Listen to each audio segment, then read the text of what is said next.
오늘 우리에게 주신 하나님의 말씀은 빌립보서 2장 1절에서 4절까지의 말씀입니다. 우리 한 목소리로 우리 함께 봉독하겠습니다.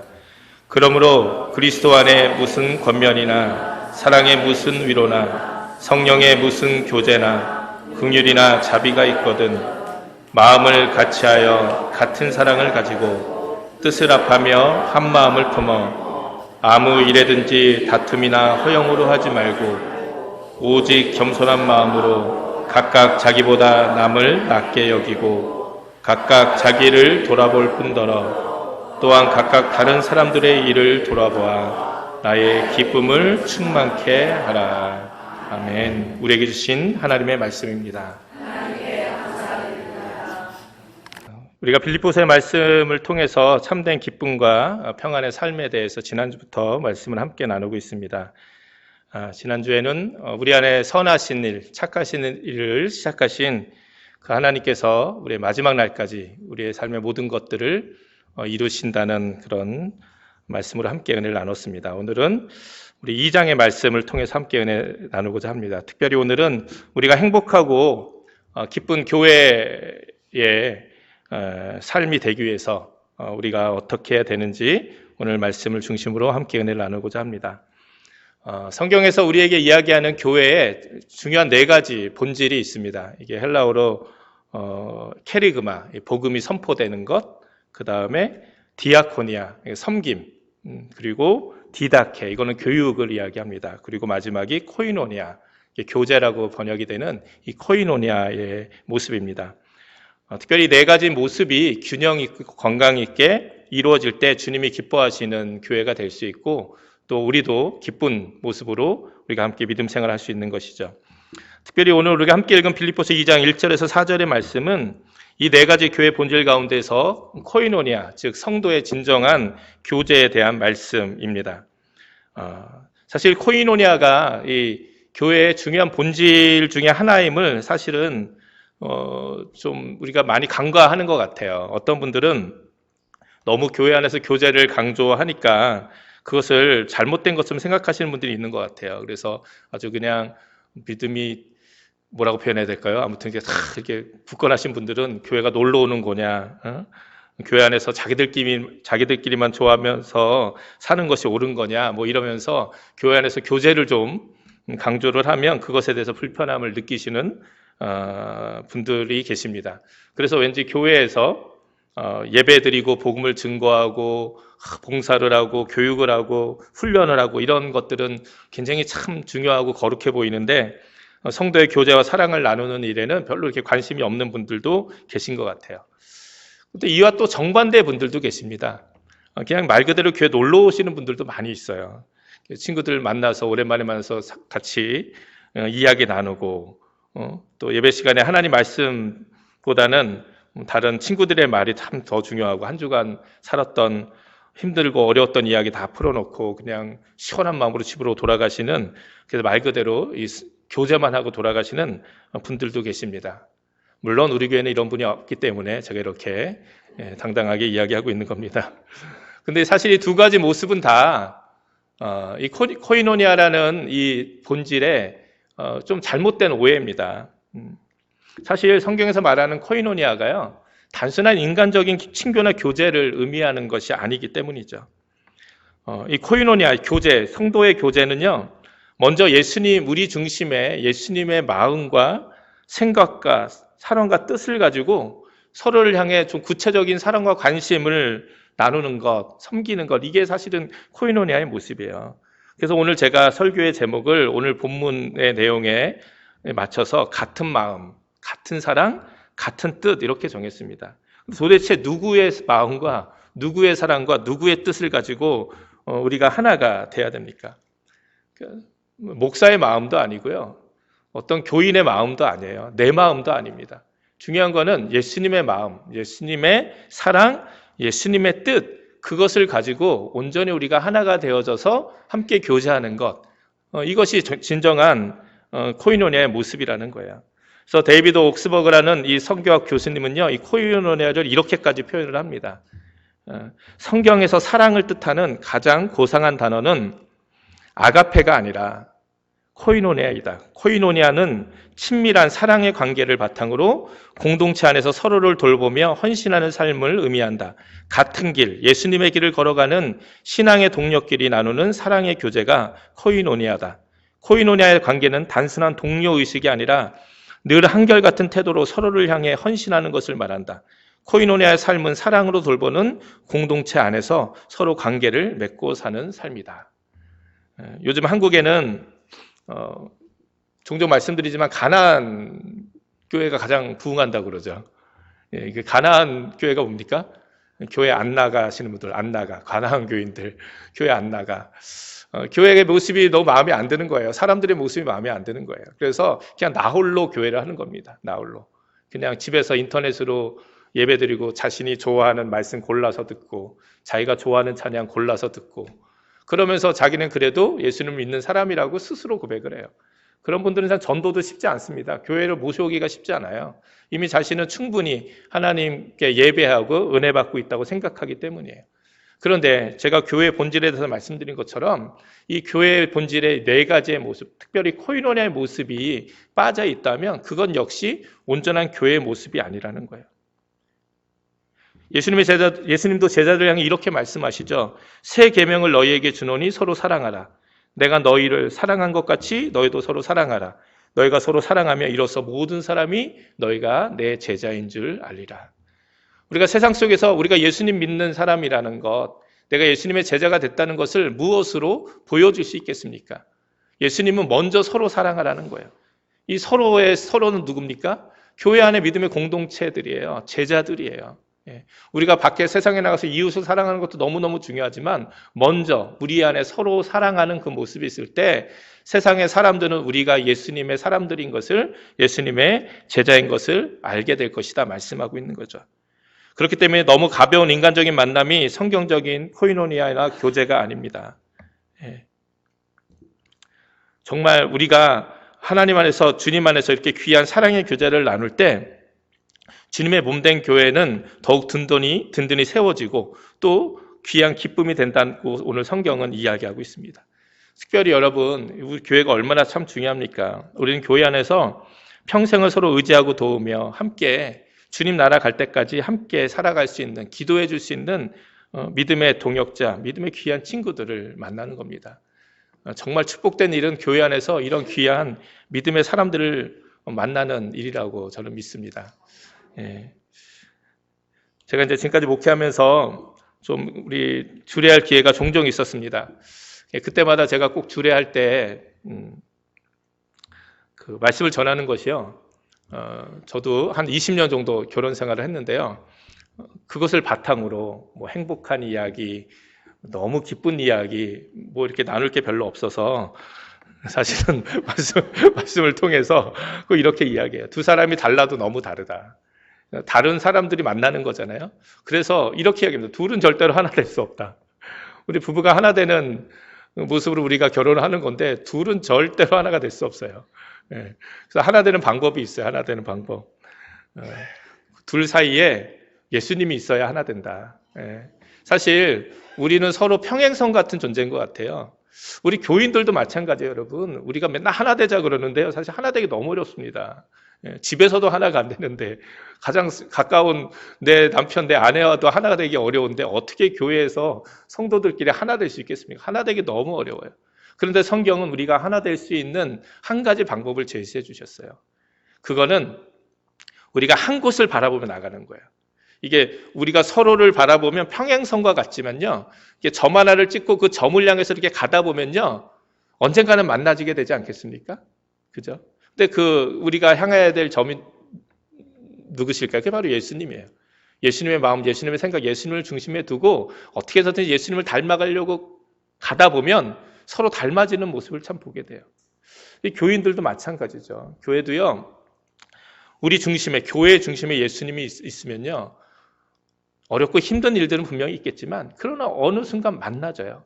진짜는 만나지게 돼 있습니다. 왜? 우리 안에 예수님의 마음, 예수님의 생각을 품으면 그런 분들의 생각들은 만나지게 돼 있어요. 그런데 여전히 우리 안에 우리 생각과 우리의 마음들만 가득하면 너무 어렵습니다. 함께 만나서 함께 믿음 생활하기가 쉽지 않아요. 우리 교회도 속회가 있죠. 근데 우리 교회는 아직까지 이제 속회가 많이 활성화되어 있지는 않고 그냥 우리 주일 친교를 위해서만 우리가 속회가 좀 모여지는 것 같은데 앞으로 우리 교회 속회도 좀 많이 활성화돼야 된다고 생각을 합니다. 특별히 교회마다 속회나 셀, 목장 이름은 다르지만 이런 소그룹 모임들이 많이 이루어지고 있어요. 그런데 그 안에 그런 모임에도 중심에 예수님이 계시지 않으면요 분위기는 좋은 것 같지만 얼마 되지 않아 그 모임은 깨지는 것을 참 많이 보게 돼요. 같이 모이는 게 즐겁고 처음에는 함께 밥 먹고 이야기하는 게 참 즐거워서 함께 만납니다. 그렇게 친해지다 보니까 막 허물도 없어져요. 친해졌다고 생각해 보니까 막 이제 서로 막 그냥 뭐죠? 하여튼 가벼운 농담도 주고받고 말도 그냥 좀 짧아지고 이렇게 됩니다. 그리고 그 속회가 한마음 한뜻이 될 때가 있어요. 남흉 볼 때, 교회 흉 볼 때. 목사 흉은 좀 많이 보셔도 돼요. 그런 재미도 없으면 어떻게 교회 생활 하시겠습니까? 목사 흉도 보시면서 그럴 때 남의 뒷담화할 때는 갑자기 한마음 한뜻이 막 되기 시작하죠. 그러다가 좀 어려우니까 서로 돈도 빌려주고 주고받다가 어느 순간 이 속회 모임이 개 모임으로 바뀌는 것도 많이 봤습니다. 그 개가 깨져서 막 속회 깨지고 상처받고 사실은요 별의별 일들이 다 일어나요. 교회 속회나 셀이나 이런 모습에서. 그래서요 속회가 너무 잘 모여도 목회자들은 좀 걱정을 합니다. 정말 제대로 잘 모이고 있나? 정말 그 안에 예수님의 마음과 생각과 말씀을 중심으로 그 속회가 모여지고 있나? 아니면 단순히 진짜 인간적인 어떤 그런 모습으로만 보여지고 있나? 제가 젊은 청년들을 목회하다 보니까요. 셀 모일 때 이 친구들이 워낙 또 이렇게 자유분방하니까 그냥 맨정신으로는 나눔이 잘 안 된다는 거예요. 그래서 이제 성령에 취해야 되는데 성령에 취하기 어려우니까 이제 다른 주님으로 취하는 거죠, 이 친구들이. 그래서 그냥 한 잔, 두 잔 술자리 하다가 그냥 셀 모임이 술판이 돼버립니다. 그러다 깨어지고 막. 여러분, 이게 제가 그냥 하는 얘기가 아니라요. 이런 모임들이 참 많이 있었어요. 이건 역시 우리 교회는 이런 모습이 없기 때문에 제가 이렇게 편하게 이야기합니다. 교회 안에서 성도들끼리 교제하라니까 진짜 교제하는 사람들도 많이 있습니다. 이성 간에 교제하다가 저는 특별히 또 젊은 친구들이 많았으니까 그래서 저는 교회 안에서 누군가 사귄다고 그러면은 감사하면서도 굉장히 걱정이 돼요. 그래서 기도하는 마음으로 두 분을 불러서 각서를 쓰게 합니다. 헤어지더라도 교회는 떠나지 않겠다. 헤어지더라도 아무 일 없었던 것처럼 믿음 생활 열심히 하겠다. 이러면서 물론 이런 귀한 인간적인 만남도 너무너무 중요해요. 그러나 진정 교회 안에서의 코이노냐는 우리가 예수님을 중심에 두고 서로를 닮아가는 데 있습니다. 그렇게 같은 마음, 같은 생각을 가지고 서로를 진정 사랑으로 섬기며 나갈 때 진정한 성도의 교제의 기쁨이 우리 안에 일어나게 되는 것이죠. 그러면 말씀드린 것처럼 우리가 이렇게 다른데 어떻게 우리가 같은 마음과 같은 생각, 같은 뜻을 가질 수 있겠습니까? 그래서 오늘 읽지는 않았지만 그래서 빌립보서 2장 5절부터는 이렇게 말씀하고 있는 거예요. 너희 안에 이 마음을 품으라. 곧 그리스도 예수의 마음이니. 우리가 온전히 하나 되기 위해서 그래서 그리스도 예수의 마음을 먼저 품어야 된다는 거예요. 그리고 우리가 그 주님의 마음을 품고 어떻게 구체적으로 우리가 교회 안에서 같은 뜻, 같은 사랑, 같은 마음을 가지고 성도의 교제를 나눌 수 있을지 우리에게 말씀하고 있습니다. 그것이 오늘 본문의 말씀이에요. 첫 번째는 무엇보다 겸손한 마음이 있어야 된다고 그래요. 그리고 자기보다 남을 낮게 여기는 마음으로 교제해야 한다고 오늘 3절에 말씀하고 있습니다. 교회 안에서는 어떤 일이든지 다툼이나 허용으로 해서는 안 된다고 말씀합니다. 여기서 다툰다는 것은 단순히 싸운다는 의미가 아니에요. 경쟁한다는 의미예요. 경쟁. 남과 경쟁해서 남보다 더 나를 더 좋게 보이려는 마음을 의미합니다. 그리고 허영은 무엇일까요? 헛된 영광. 헛된 영광을 의미하는 거죠. 교회 사역을 열심히 해도 그것이 자신을 드러내고 인정받는 방법 중 하나라고 한다면 그게 허영인 거예요. 허영. 그렇게 교회 안에서는 다툼과 허용을 하지 말라는 거예요. 그렇게 저 사람보다 내가 더 나아 보이려고 또 내가 좀 더 드러나 보이려는 이런 다툼과 허용의 마음으로 하지 말라는 거죠. 왜 교회에 문제를 일으킨 사람들은 하나같이 다 열심히 있는 교인들일까 고민하는 분이 계세요. 유기성 목사님이란 분인데 한국에 되게 유명 목사님인데 이분이 쓴 교재에도 그렇고 이분이 설교 때도 자주 얘기했습니다. 이분이 목회하면서 고민이 그거라는 거예요. 교회에서 문제를 일으키는 교인들을 보니까 하나같이 다 너무나도 기도를 열심히 하고 너무나도 열심히 있는 분이라는 거예요. 그렇죠. 열심히 있으니까 교회에서 문제 일으킬 열심도 있는 거예요. 아닌 분들은 그냥 예배만 드리고 가시니까 별로 없는데, 그래서 왜 도대체 저렇게 기도도 많이 하고 열심히 있는데 왜 그분들이 이렇게 자꾸 교회에 덕이 안 되고 문제가 될까? 가만히 봤더니 결론을 얻었다는 거예요. 자아가 죽지 않아서 그렇다는, 자아가. 열심히 있는데 그 열심이 나의 열심인 거예요. 나의 자아가 살아있는 열심. 그러니까 그것 때문에 자꾸 문제가 생긴다는 거예요. 예수님의 마음과 생각과 뜻을 가지고 그것을 기준으로 생각하고 판단하고 행동하는 것이 아니라 내 생각과 내 뜻과 내 기준으로 판단하고 생각하는 거예요. 여러분, 여기서 내 생각 한번 얘기하면요, 50분 모였으면 50명 다 다른 생각해요. 사사기의 말씀 보면요, 사사기 시대에 가장 비극적인 일이 무엇이었느냐, 가장 불신앙적인 일이 무엇이었느냐, 사람이 각각 자기 소견대로 살았다는 거예요. 사람들이 각각 자기 마음, 자기 생각, 자기 기준대로 살았다는 거예요. 하나님의 말씀이 기준이 된 것이 아니라. 그러니까 세상이 그렇게 어지럽게 됐다는 것이죠.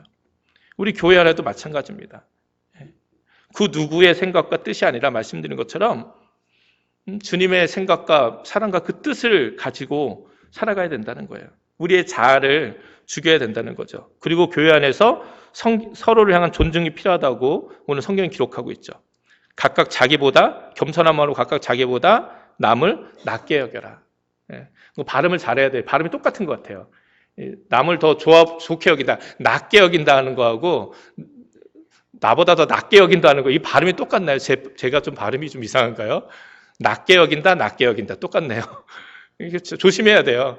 교회도 비슷해요. 너무 친해지다 보니까요, 남을 나보다 진짜 더 존귀하게 여기고 높게 여겨야 되는데 그냥 어느 순간 그 사람을 나보다 항상 낮게 여기는 마음과 생각으로 행동할 때가 참 많이 있습니다.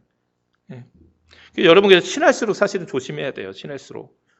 그리고 우리들 가운데 보면요, 성격이 너무 좋으신 분이 있어요. 그래서 어떤 얘기를 해도 이렇게 껄껄 웃으시고 잘 받아주시는 분들이 있어요. 그분들 되게 집에 가면 굉장히 마음 아파하세요. 되게 그 마음 때문에 상처되세요. 여러분, 상처 안 받는 사람은 없어요. 저 사람 성격 좋아서 상처 안 받는다고. 절대 안 그렇습니다. 상처 받습니다. 다만 표현하지 않을 뿐이에요. 그리고 상처가 계속 쌓이다 보면 어느 순간 그것이 폭발해 버려요. 그러면 또 어떤 분들은 그렇죠. 저 사람 왜 저래? 갑자기 왜 저러냐고. 절대 갑자기 일어나는 일은 없습니다, 여러분. 절대 갑자기는 없어요. 계속 쌓이고. 그러니까 여러분, 정말 친할수록 존중이 여겨져야 돼요. 부부관계도 그렇고 가족관계도 그렇고 자녀들도 마찬가지고. 성경이 우리들에게 말씀하는 거잖아요. 자녀의 관계도 노엽게 하지 말아야 되죠. 자녀는 부모를 공경해야 되고 부모는 자녀를 노엽게 하지 말아야 돼요. 노엽게 하지 말라는 것은 다른 말이 아닙니다. 인정해 줘야 된다는 거예요. 우리 가족들한테도 그래야 되는데 우리 교회에서는 얼마나 더 그래야 됩니까? 여러분, 말 한마디로 천냥빚도 갚을 수 있지만요, 말 한마디로 사람의 마음에 깊은 상처와 독을 남길 수도 있다는 거예요. 그러니까 우리 안에 나보다 다른 사람을 더 낮게 여기는 그런 마음이 있어야 돼요. 그리고 무엇보다 우리 안에 예수님 같은 겸손한 마음이 있어야 돼요. 겸손함. 공자는 세 사람이 길을 걸어갈 때도 반드시 나의 스승이 있다, 이렇게 얘기했다고 그래요. 지혜로운 사람은 어린 아이에게도 배우는 사람이라고도 이야기합니다. 하물며 예수님의 겸손한 마음을 가진 우리들이 어찌 다른 사람들을 무시하고 업신여기며 살 수 있겠습니까? 항상 낮게 여기는. 여러분, 어떤 분들과 같이 식사하고 싶으세요? 자기를 막 드러내고 막 자기를 무시하고 자기 말만 하는 분하고 여러분 식사하고 싶으세요? 그런 사람은 하나도 없어요. 겸손한 마음으로 나를 존중해주고 귀하게 여겨주는 그런 분들과 함께 밥도 먹고 싶은 거예요. 그런 분들과 함께 교회에 와서도 함께 말을 나누고 말을 섞고 함께 교제를 하고 싶은 거예요. 그 교회 교제의 분위기가 그렇게 될 때 우리 안에 진정한 새로운 힘이 생기는 거죠. 두 번째는 4절의 말씀입니다. 각각 자기 일을 돌아볼 뿐더러 또한 각각 다른 사람들의 일을 돌아봐라.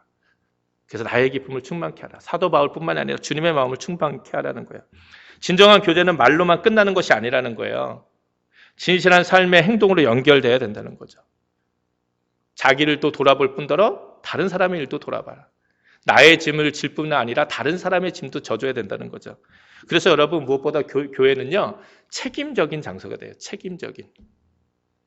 먼저는 자기 자신을 돌아보는 일에 충실해야 됩니다. 우리 스스로가. 내가 할 일들 먼저 책임 있게 감당하며 살아가야 돼요. 제가 목회하다 보니까 교회 안에도요 전혀 책임 있는 삶을 살지 않는 사람들이 종종 계시더라고요.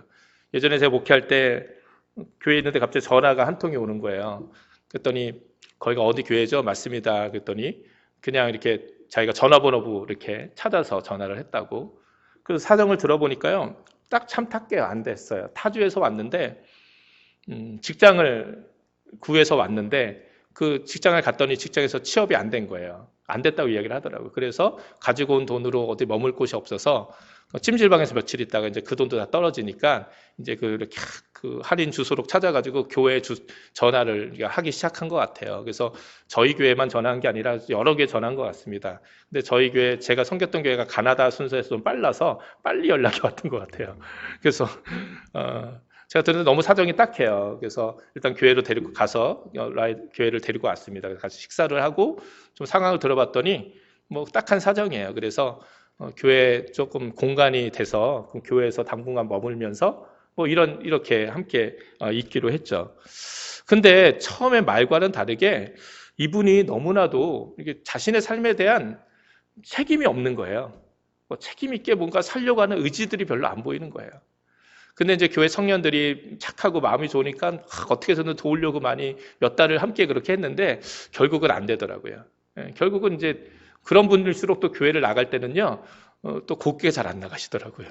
이 교회 사랑이 없다는 둥, 사람을 무시한다는 둥, 뭐 이러면서 상처되는 말을 하고 교회를 떠나더라고요. 그러니 그 사람을 함께 도우려고 했던 사람들이 마음에도 참 많이 상처가 됐어요.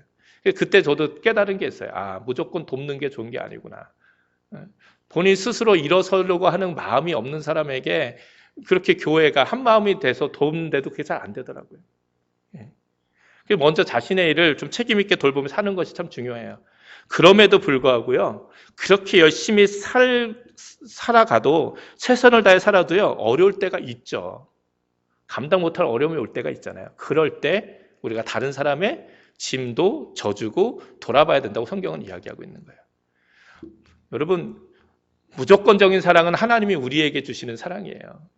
그런데 우리가 함께 나눠야 될 사랑은요, 어카운터빌리티가 분명한 사랑이, 서로 책임적인 사랑을 좀 나눠야 돼요. 일방적인 사랑은 어렵습니다. 오래갈 수 없어요. 교인들의 그 교제 안에도 이렇게 서로를 함께 책임 있게 돌보는 일들이 좀 필요합니다. 근데 또 안타까운 것은 교회 안에서도 자기를 넘지 못한 분도 사실 좀 있어요. 자신의 일은 잘 돌아보지만 다른 사람들의 일에 대해서는 잘 돌아보지 않는. 나쁜 건 아니에요. 성실하게 잘 살아가시는 건데. 그런데 때로는 우리가 우리 중심을 좀 벗어나서 그렇게 좀 우리가 좀 나를 넘어서는 연습도 좀 해야 되죠. 그래서 사실은 이 말씀을 유진 피터슨이라는 목사님은 이렇게 사역을 했습니다. 어떻게 번역했냐면, 자기를 제쳐두고 다른 사람이 잘 되도록 도우십시오. 자기 이익을 꾀하는 일에 사로잡히지 마십시오. 자신을 잊을 정도로 도움의 손길을 내미십시오. 때로는 이런 모습이 필요하다는 거예요. 그래서 여러분, 특별히 우리 믿음의 가족들 안에 누군가 어려움을 당했다. 그러면요, 여러분 주저하지 마시기 바라요. 우리가 고민해야 될 것은 어떻게 지혜롭게 저 사람을 도울 수 있을까, 이걸 고민해야지 도울지 말지는 고민의 대상이 아닙니다. 답은 나와 있어요. 도와야 돼요. 짐도 함께 져줘야 되고 돌아봐줘야 돼요. 근데 어떻게 지혜롭게 도울 수 있을 것인지. 그래서 정말 어떤 믿음의 공동체가 기쁨이 되고 좀 은혜가 될까. 그 유기소 목사님의 그 예수님의 사람이란 그 성경 공부 제자훈련 교재에 보면 이런 질문이 있어요. 당신이 지금 갑자기 사업에 실패하고 어려워져서 갑자기 갈 곳이 없게 됐는데, 우리 교인들 중에 나를 아무 조건 없이 나를 따뜻하게 맞이해줄, 자신의 집으로 나를 맞이해줄 그런 교인들은 얼마나 될 것 같냐고 한번 생각해 보라고, 이름들 한번 떠올려 보려고. 우리 교회에서 최소 20명은 이름이 떠올려야 됩니다. 여러분들이 그 장로님이라면, 그 권사님이라면, 그분이라면 나의 이 어려움도 그냥 함께 감당해 줄 수 있겠지. 감당해 줄 수 있겠구나. 그런 믿음의 사람들이 우리들 안에 더 많아져야 되는 거죠. 예. 우리 시간 좀 많이 지났기 때문에 좀 말씀을 좀 마무리하면 좀 나가고 싶습니다. 우리 믿음이 연약한 사람도 도와야 되고요. 나는 이런데 너는 왜 이런 판단적인 모습들, 교회 교제에는 절대로 도움이 안 됩니다. 여러분이 그렇게 정말 그게 진실이고 사실일지라도요, 그것이 그 사람의 믿음에는 전혀 도움이 안 돼요. 그래서 예수님이 그렇게 바리새적인 모습을 비판하신 거예요.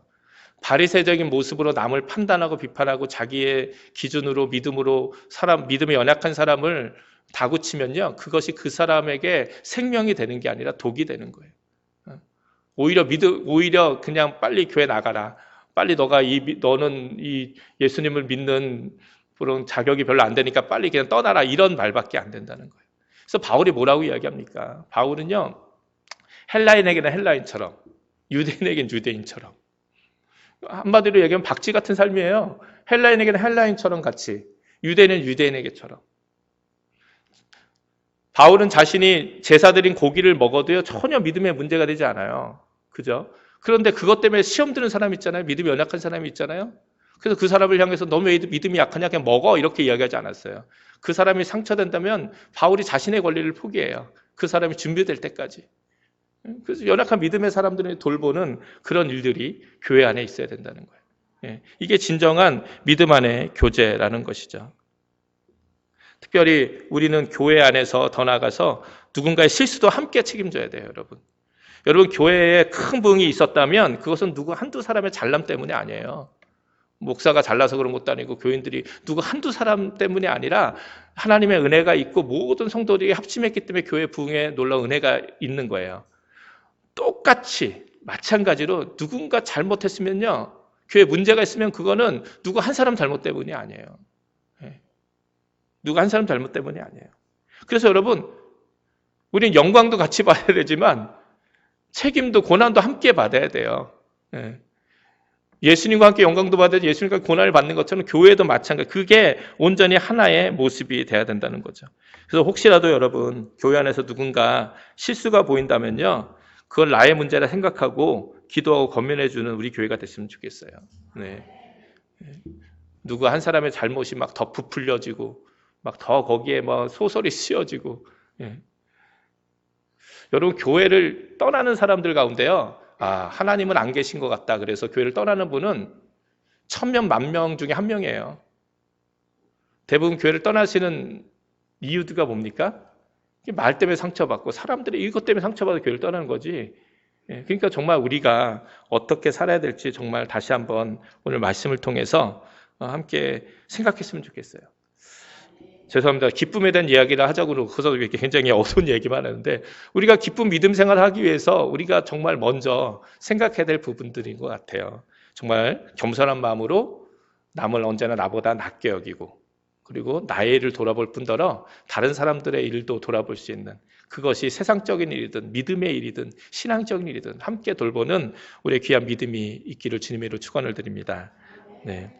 정말 우리 안에 귀한 믿음의 울타리들이 점점 더 넓어져서 특히 우리 베델교회가 다른 것으로 유명한 교회가 아니라 정말 그 교회 안에 가면 진정한 주님 안에서의 교제가 있고 사랑이 있고 성김과 나눔이 있다는 이 소문으로 칭찬받을 수 있는 교회, 그리고 그런 모습으로 우리가 기쁨으로 함께 믿음 생활하고 또 주님께도 기쁨이 되는 귀한 교회가 되기를 주님의 이름으로 축원을 드립니다. 기도하겠습니다.